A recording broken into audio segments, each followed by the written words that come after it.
Hey guys, iKailaKai here, and thank you so much for helping me get to 30,000 subscribers. This is going to be a little bit more of a laid-back video where I just talk about my appreciation for you guys, the plans for the future, as well as, of course, the AMA that I did on Twitter recently. I didn't think that 10,000 subscribers was possible. I didn't think that 20,000 subscribers was possible, and I certainly didn't think that 30,000 was possible. But now that we're here, I feel like there isn't anything that's impossible. So I'm going to be working as best as possible to not just create the best One Piece content. I'm going to try to make the best content, period. Because the truth is that we're not fighting against each other in the One Piece card game space. We're fighting against everyone else for the real estate on YouTube. And so in order to actually be the best, I need to make sure that I'm better than everyone else. So I'm going to be working really hard towards that, and I'm going to tell you my plans that I've been hiding for some of these plans probably for more than half of a year. I hope that you can be as excited as I am, because there's truly a lot of things that I have in store for you guys. Some of them I can't say fully because of sort of NDAs and whatnot, but I hope that you appreciate them regardless. Firstly, the team. Now, I go by iKailaKai. Many people know why I go by iKailaKai, but basically this is just a one-man army that's been building this content from the ground up from the very beginning. You can compare some of the first content that I used to make to what I make now, and it's very, very different, because back then I was just making a PowerPoint slideshow and putting my face in the corner, and now I actually know how to edit on OBS. I can do some stupid things like this, which I'm going to have to figure out what I'm going to do with that later on. Look, I finally figured out how to put my arm over text on the screen as well. I'm going to abuse that a lot. But so I've had to learn all of these things on my own, and it hasn't been an easy journey. It hasn't been a short journey, but it's been one that I've really enjoyed doing. And now I'm at the point where I do need a little bit of help. So that's why the iKailaKai brand is now being branched out to the iKaila team, and of iKaila, I am Kai. So therefore, I'm still iKailaKai, but it's iKaila space Kai in a weird way, even though I'll still be going by iKailaKai. That means that I'm adding a couple of people to this team. You may have met one of them. One of them is Simon, or Deba, who is an Australian player who had been playing in Japan for several years at this point. You may actually know him already if you've been looking at my Metafy stuff, because the most recent Purple Anno guide was made largely in help with him. Maybe check that out as well, because, I mean, he got a back-to-back top in his first and second ever regional and treasure cup in Australia, now that he's back in the West from Japan. So because Deba is in Australia, he can't help all too much with the visual YouTube content, which you guys are here for, but he'll be helping out with the written content on the side, and just helping in general with things like the speed as well as the credibility of the writing, because I personally think that he's such a good player, being a former Yu-Gi-Oh pro. For the YouTube side of things, I have another person coming on, which I cannot officially disclose quite yet. He'll be joining very, very soon, and you'll be excited to see who that is. It is a person in Japan who does speak English. He'll be joining the content basically full-time. We need to see exactly how our schedules are going to line up. But altogether, we're going to be the iKaila team, still under the brand name iKailaKai on this channel, to help bring lots of new and really high-quality content. One thing that a lot of people have been asking for in the comments has been gameplay videos, something that I haven't done for a very long time, because I haven't really had the people to play with, or haven't been satisfied with the format that I had made. Yes, I understand that most people just put out sim content, and that's good enough for most people, but I do really want to keep putting out physical content, and I've wanted to upgrade that as much as possible. So I'm going to be making a studio. Now, I'm an interior designer and also a carpenter by trade, so I know how to design and build these things, and it's really something that I've been wanting to do for a long time. I'm going to be making a studio in Tokyo, which I'm not going to tell you the address of course. And in this studio, you can expect to see extremely high quality gameplay or streams that are going to be on a much more consistent basis now that I'm going to be doing content full time starting from July. From July 1st, I'm going to be officially off of my job, as I've put in my I mean, technically you have to give 1 month's notice, but I've gave several months' notice, because my job is very dependent on me being there. I'm going to be noticing a massive uptick of things like just generally high-quality videos that I am putting out every now and then right now with my current schedule, as well as streams, which you may not have seen for quite a while, because I can only do them when I'm back home in Tokyo, because, I mean, right now I'm in Kyoto for work, which is very far away from my normal streaming setup. Still, full-time content creator in a studio with higher quality gameplay videos, you're going to immediately be noticing a difference in my content. I am going to be putting out more content, but I'm going to aim to make sure that it's not lower quality content. I don't want to be uploading bad content daily, but I do want to be uploading a lot more. And if we do get efficient enough in the filming and editing process that it can actually become daily, you can be rest assured that it's not going to be just daily sim slop or something. We are going to put a lot of effort into all the content that we do, and maybe at some point put on editors or thumbnail art or something, but that's something a little bit further down the line once we actually get that. Still, on top of all of these things, there's still more things to talk about, and that is casting. A lot of people have asked me to cast official events, and I have done some in the past. I've done, of course, maybe some Chinoise Cups in the past, and I've also done the Zagreb Regional with Ervoye. That was a lot of fun. But this is one of the things that I can't tell you completely about. But I will very likely be casting a regional officially from my studio once that's created in a couple of months from now. And if that goes well, maybe with your support, if you let them know if you enjoy it, or if you don't enjoy it, you know, it's good to just be honest. Because this is going to become my main income, you will maybe see some more sponsors coming onto the channel, but I'll make sure that they're tasteful and of course interesting. I won't just re-record the same bit every single time or even put the exact same clip every single video. I like to make things interesting for the person watching them because I understand that you are a person and not just a statistic. So if you do see more sponsors, I hope that they're integrated in a way that's not going to be intrusive to the video and, if anything, really fun to watch. So I hope that you guys understand that there's going to be more sponsors on the channel, but that's not always a bad thing. So while I understand that maybe some people don't really like sponsorship videos, it is a necessity if you're going to be doing YouTube full-time, which I'm planning to do. However, speaking of sponsors, I want to say don't buy a playmat from SleeveChief because I have something truly special in the works, and that is this. This is a playmat that I have designed over the course of 1.5 months with the artists at SleeveChief to make exactly the way that I want it to. Absolutely love this playmat. I spent so much time thinking about the design and talking to the artist to make sure that came to life, and here it is in the flesh. The first one in the world that was ever made because they sent me the prototype. You will be seeing this a lot more on the channel because I finally have a playmat that I truly love. Still though, this is a 2-player playmat, but it can be folded to become a 1-player playmat. One side is themed after the tanuki, the Japanese raccoon dog as it's called in English, I believe, and has a more autumn feeling to it with lots of leaves around the outside and of course an adorable tanuki at the top.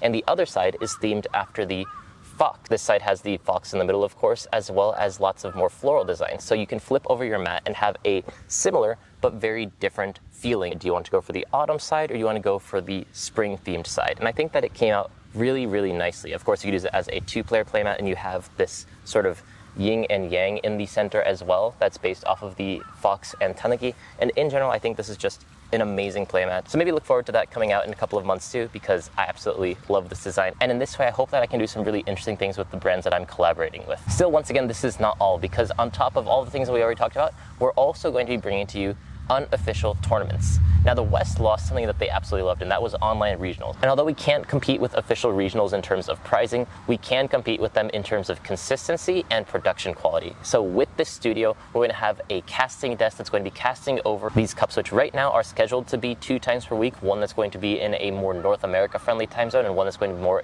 friendly to a European time zone. But if these go well, maybe we expand this. We don't really know exactly how this is all going to end up going, but we're going to be bringing online tournaments back to you guys, and I hope that you guys are excited for that, because it's going to give you guys more things to do when you're playing remotely at home, as that is something that the West had taken away from you. All in all, we have lots of big projects in the work. The main one's going to be going full-time, which you're going to immediately notice, and as soon as that studio is done, you're going to notice that as well. So I hope that you guys are excited for that, because I absolutely am. We have lots of other smaller projects in the work as well, but those aren't at the level that I can officially talk about them yet, in that I don't know if I'm actually going to follow through with them, if it ends up being a good idea or not, but when they happen, they'll happen. And I hope that you guys are excited for the future as I am. Thank you very much for watching up to this point. If that's all that you're here for, I'll see you guys next time. Bye-bye. And now let's talk about the AMA, because a couple of weeks ago at this point, I've been pretty busy, I'm sorry. I asked you guys to ask me some questions, because it's been a while since I've done an AMA. But still, let me scoot over to the side a little bit so I can put tweets on the screen here. I got lots of questions from you guys, and I'm going to be actually looking at them for the first time, because I've seen a couple of them, because they just randomly pop up on my feed, but I've tried to avoid opening up the thread so I can answer them first and foremost on the screen right here. If you're watching this part of the video, I imagine that you're watching this for me and not because you're actually here for One Piece content, which there probably isn't going to be any more of, I'm not really sure, but if you guys enjoy my content, I really do appreciate it, because you guys are the reason that I'm at the point that I'm at now. With that being said, the first question is from OPTCG, who asks, what's your favorite material to work with in architecture? Actually, they're probably the same answer. So architecture and interior design and carpentry are all kind of different fields. Interior design is, of course, the inside, and architecture is more the engineering side, the outside, the bigger picture sort of thing. But regardless, I like to work with wood. Wood, really, if you think about it, we think about it as a primitive material, right? Because it's like, it's everywhere. You know, we made old houses with them, but now we have really good materials like steel or concrete, you know? But these materials have issues with them. Aluminum is amazing because it's 100% recyclable. If you didn't know, you can reuse aluminum infinitely and it never degrades, which is amazing, and it's fascinating, which is probably going to be why the future is going to be lots of aluminum. But wood is amazing because it is a flexible, low weight, high durability, sustainable material that's completely solid. No other material can do it at that cost. If you want to make something like that, human-made, it's going to be insanely expensive. But having this material that can be regrown naturally through lots of different means and also has beautiful texturing to it is just an amazing material. And there's so many things that you can do with wood. And just in general, you have this psychological connection to wood being more homey and being more native because it's not a foreign material that's man-made like aluminum or steel or concrete. This wood is just an amazing material to work with, and visually it's amazing. Wood is just amazing in every way, and I could talk about this for such a long time, but I mean, I'm outside right now. I love nature. It's an amazing material to work with, and visually it's also very flexible and easy to work with as well. I love wood. The second question is from Hirosho, who asks, how do you stay so handsome and attractive? And I think this is actually the third time that he's asked this to me, because I think he asked it on the last AMA. I don't remember if I answered him on the AMA. And he's also asked it to me on stream a couple of times as well. So I think this is just a gag. I don't do anything. In some videos, I've had very red faces that I just hope that you guys wouldn't notice. That's because I have atopic, I don't know what it's called in English, atopic dermatitis. So my skin gets very rashy very quickly. But I've just had some lucky genes, I guess, where I don't really get that many pimples or whatnot. I don't do anything. My hair's been growing out for like half a year at this point, so I have to tie it up, because if I don't, then I start to look really homeless. So really, I just kind of vibe it, and I shouldn't vibe it. I should figure out how to fix my skin condition, although I do have some cream. I should cut my hair, but I just don't. Next question from Dragonothika. What kind of card would you like to have in the game? What do you think would be really cool to have? I should have looked at these questions before, shouldn't I have? I didn't think, of course this sort of question would come. Oh, actually, I thought of something. So let's say that the game gets completely power crept to oblivion and they don't really have any ways to go up. There's a new mechanic that they can add to the game that they haven't yet that I think could be very interesting, and that's devil fruits. If they add devil fruits to the game, whether it's something like Emu where you choose a devil fruit at the start of the game, or if it's like a stage or an event card that just has a lingering effect, for example, I think that there could be some really interesting things that you can do, because maybe you're playing the same, like, I don't know, purple, yellow, Luffy mirror, but you have different devil fruits, and one's better in the mirror and one's better in like the blue-yellow crocodile matchup or something. Like, I think that there's some very interesting things you can do. I don't know what they would be like. I think it would be very simple effects, maybe kind of similar to the, I forget what they're called, the stages in the center in Riftbound, where they're very subtle effects that can benefit you or potentially even both players, depending on what happens. But I think that that sort of mechanic could be added to the game eventually, maybe like 5-10 years from now. I don't know. Hopefully the game lasts that long. But I think that devil fruits would be something interesting to add into the game. Next, DenimTCG. If you could play an older One Piece format all over again, which one would you play? I'd go back to OP01. I think that's a pretty easy answer. If I could go back with all of the knowledge that I have right now, I'd go back to OP01 because I just completely dominate everything, and I regret a lot of decisions that I made back then. I still remember some bad plays that I made back in OP01. Like, I think on turn 3 or something, I swinged with the 3-cost Okiku, and the opponent hit it for 10,000, and I countered out of it, and I still remember that, because I'm thinking, like, how stupid was I to just give 3 cards on that turn 3 years ago? But no, that was a bad play. I wish I could go back to OP01, but even if I were completely resetting my knowledge, I think that OP01 would be just a fun format to play, because I think it was so unsolved. I think that from OP04, 5-ish, probably OP05, people really started to figure out how the game is supposed to work, and therefore what the meta that we got was probably the best meta that we could have, in that the decks were as strong as they could potentially be. DD Soup Dude said, if you were a leader, what would your colors and leader effect be? Shit, this is very similar to the Flying Judgments question. Again, I should have thought about this a little bit earlier. Actually, this question isn't about what leader I want in the game, it's what I would be as a leader. So it's like the horoscope question, isn't it? Like, between girls, except much more manly. Because it's like, my god, I love helping out my friends, so therefore I would be yellow, because I can heal my friends, and I want to make sure that my friends are well off and healthy in their life. So it's a bit of a different question. Let me think about that. I really can't answer that question. I like being resourceful, but a lot of colors are resourceful.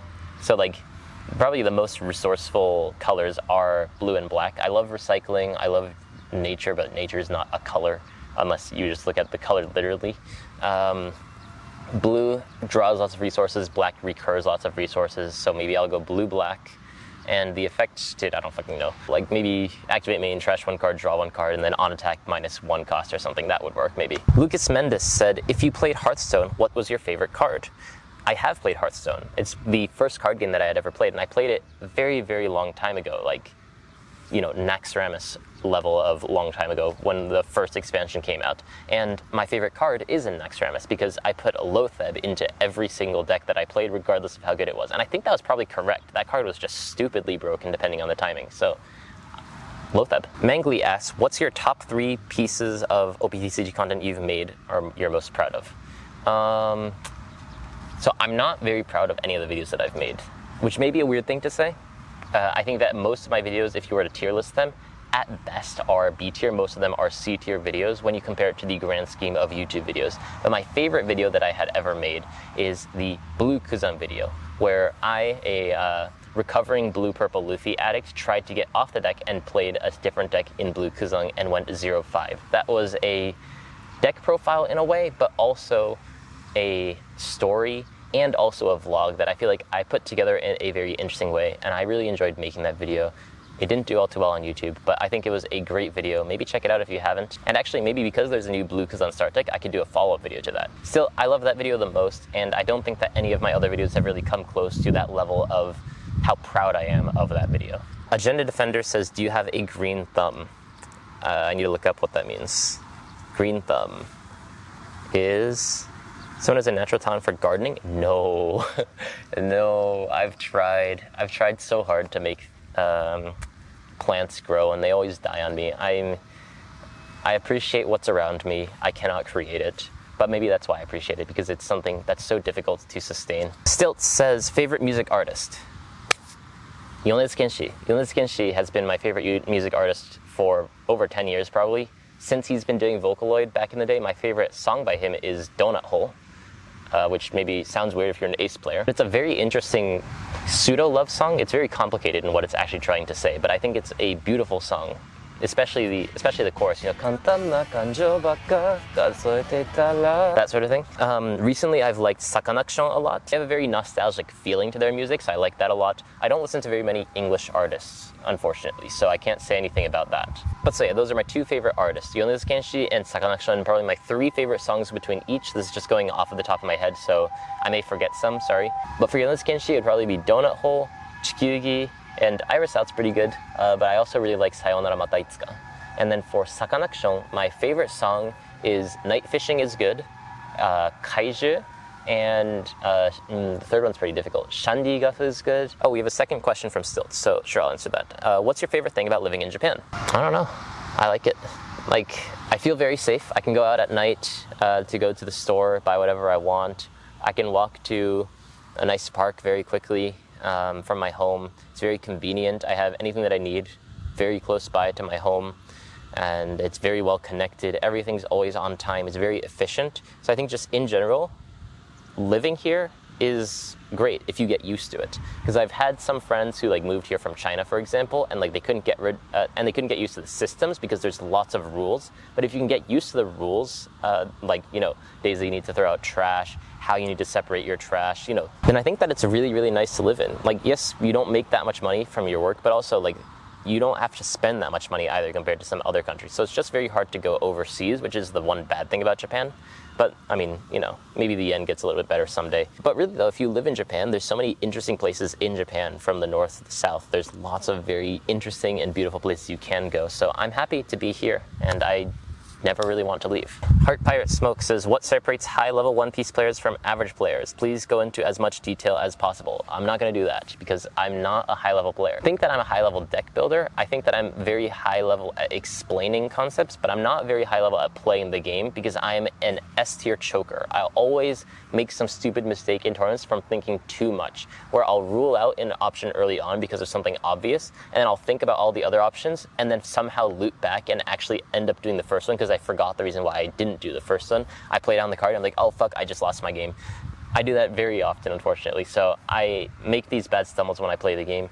So I can't really give a proper explanation on the difference between high and low level players, unfortunately, but I can give a comparison between mid and low level players, and I think that that's just understanding what cards exist. If you understand what cards exist, then you can take your time to think about how you play around them. People complain about yellow because of the triggers, but if you know what triggers exist, then it's much easier to play around them instead of just running headfirst into them like you would into most other colors. So the important thing for me is to just play a long time and just learn the card pool, I guess. Because if you know what cards exist within the opponent's deck, it's much easier to play around them, and therefore you'll end up winning more. Battlehammer says, would you do it again? Which is a little bit vague for me, so I don't know exactly what you mean. If you mean, would I start over the channel from zero, I'm actually thinking about doing that. To have a difference between my higher quality content and my lower quality content slash, casting VODs and whatnot for people who want those sorts of things. Keep them separate for the people who don't want to see one or the other. But would I go back 3 years and restart my channel from scratch? No. I think that although I have made mistakes, I think that those mistakes have brought me to where I am right now, and I'm happy with where I am right now, so I would not do anything differently. Saint Silver's D Foxy says, if you were a cactus, would you still play One Piece? Yeah, I guess. Titty Boy says, what is one you would change in OPTCG to make it better in your eyes? Let's delete yellow. No, I'm just kidding. Actually, I wouldn't have probably been able to answer this question a couple of days ago, but one thing that I've noticed as a very big issue is tiebreakers. I think that the one biggest change that they can make to help increase the competitiveness of One Piece is to just completely hide the opponent match win percentage in tiebreakers, so you have absolutely no idea how well you're doing in a tournament. And I think that would be a massive difference for higher level players, because from what I've heard from my Western friends, this is a massive problem in the West, and I'm happy to give up my opponent match win rate percentage if it makes the game much more fair for my friends overseas. Kairu asks, which places have you been to in Europe during your studies, and which ones did you like particularly? Where would you like to return to, maybe for events? So I did my university in Italy, in Milan, in the Nuova Accademia di Belle Arti, where I studied design and more specifically interior design. So I've been to a lot of places in Italy. I've been to Perugia, I've been to Venezia, I've been to Roma, I've been to Firenze. All of those places were amazing. I really liked Perugia actually, though. It was just a very small place on a hill, was just really beautiful, and they had a lot of pretty interesting places to go to for how small that place is. Obviously Venice is another great place to go to. Other than that, I've been to France, I've been to Norway. Is that all I've been to? I really haven't been to that many because it was kind of during COVID when I had my university, but I loved Norway as well. I went to, I'm gonna mess up the pronunciation on this, Ålesund, and saw the fjords. I think that was amazing. That was a really, really nice trip. It was very expensive though. But I do want to go back to Italy sometime just because the food there is amazing. The Mister says, what is your favorite One Piece arc? My favorite One Piece arc is Dressrosa, and I'm going to get a lot of flack for that, but I love Dressrosa. It's, the classic tournament arc, but I think there's lots of things going on there. This video is going to be a little bit long, so I don't want to talk about it all too much. But, Doflamingo is great, Rocinante is great. The Kirosa backstory is amazing, in my opinion. Really strikes the primal fatherly urge that everyone has in their heart. They want to care for someone, even if it means that they have no idea that you're caring for them. I think that it's a great arc, all in all. Though it was a little bit long. Also, oh my god, the Luffy and Sabo reunion, that was really nice too. So I just really like that arc a lot, even if it has its flaws. Next is from Hayan Alamotori. You should do a Perona or Rebecca deck list for old time's sake. I should. Interestingly, so Blue-Black Rebecca is rotated out, but Blue Rebecca just got some buffs yesterday as of recording this video with the Blue Borsalino, because you can play down a 1-cost, use your leader effect to play down the 3-cost Kirosu, trash 1 card, and now you've trashed a card. You can play down the 6-cost Borsalino for 3 dong, meaning that for only 4 dong you played down 9 dong worth of characters, technically speaking, but most importantly, a 5,000 power character and a 6,000 power character, which I think could be very nice. I think that also the Olden that they showed yesterday as well is a very good buff to the 1 Perona as well, because that 5-cost 6,000 power Olden can be played off of Hiyori. So you can do some really interesting things, like the 6-cost Moria into the 4-cost Hiyori into the 5-cost Olden. So there's actually a lot of things that I do want to try with these decks. So maybe if I have the time to, I will. But still, for you copers, that's what I've been thinking about recently for those decks. I haven't forgot about them. I'm just waiting for them to be good. Surtex says, do you have a favorite outfit you can show off in a video? Shit. Yeah, okay. Well, unfortunately, I'm in Kyoto, so I don't have my favorite outfit here. It would be back in Tokyo. How many looks have you gotten from others while talking about OPTCG in a tree? I usually do these in more secluded areas, and I don't really care that much if people look at me, because they won't ever see me ever again. So I've probably gotten a couple of looks, but I haven't really noticed them all too much, and I haven't really cared all too much. That isn't to say that I'm not antisocial, by the way. I am very self-conscious, but I've kind of learned to deal with that. Still, that is all of the questions that were on Twitter, but I did have a couple of questions on my community Discord server as well, which you can join in the link in the description below if you haven't already. We're going to be using that for most of our unofficial tournaments, so if you get in now, then it'll be a little bit easier when you want to do those eventually online. So, anyways, in the community interaction tab, thank you very much for the people who asked me questions here as well. I have a couple of questions. First one from Mako. Since you're a carpenter, I would assume that you're very good with saws. Do you have any one project, DIY, or work that you're very proud of? This one. I didn't use saws for this one. These are stone tiles with aluminum rails to go around them to make this LED effect. Then you have, the normal grout in between the tiles and places that don't have LED to make it just kind of look like this magical glow. It's the VIP lounge in a hookah bar in Roppongi, so I would never go there myself, but it's a very nice looking place. From Asakogei, we have Kiss, Marry, Kill, Zoro, Sanji, Luffy. I was actually surprised that no one else had any weird questions, but we got one. So I'd definitely marry Sanji because food. And then it's basically just, do I want to kill Zoro, do I want to kill Luffy? I'd kill Zoro. I think he's a little bit too much of an edgelord recently. I think that he's a cool character, but I love Luffy. Of the three, I like Sanji and Luffy more than I like Zoro, so therefore by default he's a goner. And I want to marry Sanji. That's the main point here. The outro of this video for some reason got corrupt, so surprise, I'm back in Tokyo now. This video took quite a while to make just because I was so busy at the end of my tenure at my job. So I'm back at home, which means from now I'm going to be doing some setup, but you'll be getting a lot more content very soon. Thank you guys so much for supporting me up until this point. I did not think any of this would ever be possible. I really, truly appreciate each and every one of you who has subscribed, because if you think about it, in the grand scheme of YouTube, there's people with millions of subscribers. And so by comparison, 30,000 seems really small. That's a stadium, it's a crazy amount of people. So I just wanted to say thank you once again so much for supporting me up until this point. I'll continue to give you the best quality content that I possibly can. I hope that you'll be there to join me on that journey, whether it's in One Piece or not. Thank you so much for supporting me, and I hope that you continue to do so. See you guys in the next video, which should be coming very soon. Bye-bye.